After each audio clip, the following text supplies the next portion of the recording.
കോടമഞ്ഞ് മൂടിയ കാട്ടുപാതയിലൂടെയാണ് യാത്ര. കൂറ്റൻ മരങ്ങൾക്ക് നടുവിൽ കൗതുകവും ദുരൂഹമായ നാലുകെട്ടും ഇടവഴികളും വലിയ മുറികളും നിറഞ്ഞ വലിയൊരു കൊട്ടാരത്തിലേക്ക്, കുട്ടിക്കാനത്തുള്ള അമ്മിച്ചി കൊട്ടാരത്തിലേക്ക്. 200-ലധികം വർഷങ്ങൾ പഴക്കമുള്ള ഈ കൊട്ടാരം തിരുവിതാംകൂർ രാജവംശത്തിൻ്റെ വേനൽക്കാല വസതിയായിരുന്നു. കൊട്ടാരം എന്ന പേരുണ്ടെങ്കിലും ഇന്ന് തീർത്തും ജീർണാവസ്ഥയിലാണ്. കുട്ടിക്കാനത്ത് നിന്ന് 1 കിലോമീറ്റർ യാത്ര ചെയ്താൽ കൊട്ടാരത്തിലേക്കുള്ള പാതയിലെത്താം. ഈ കാട്ടുപാതയിലൂടെ കുറച്ചു ദൂരം യാത്ര ചെയ്താൽ ചെന്ന് എത്തുന്നത് കാടുപിടിച്ച് ജീർണാവസ്ഥയിൽ കിടക്കുന്ന അമ്മിച്ചി കൊട്ടാരത്തിലേക്കാണ്.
തിരുവിതാംകൂറിൽ തായ്വഴി ഭരണകാലത്ത് റാണി പദവി രാജാവിൻ്റെ സഹോദരിക്കായിരുന്നു. രാജാവിൻ്റെ പത്നിക്ക് അമ്മിച്ചി പദവിയും. അങ്ങനെയാണ് രാജാവിൻ്റെ പത്നി താമസിച്ചിരുന്ന കൊട്ടാരത്തിന് അമ്മിച്ചി കൊട്ടാരം എന്ന പേര് വന്നത്.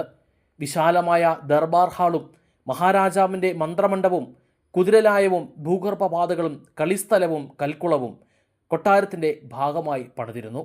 ബ്രിട്ടീഷ് അധിനിവേശ കാലത്ത് ചരിത്ര പ്രാധാന്യമുള്ള രാജകീയ തീരുമാനങ്ങൾ ഊരിത്തിരിഞ്ഞത് ഈ കൊട്ടാരത്തിൽ നിന്നാണ്.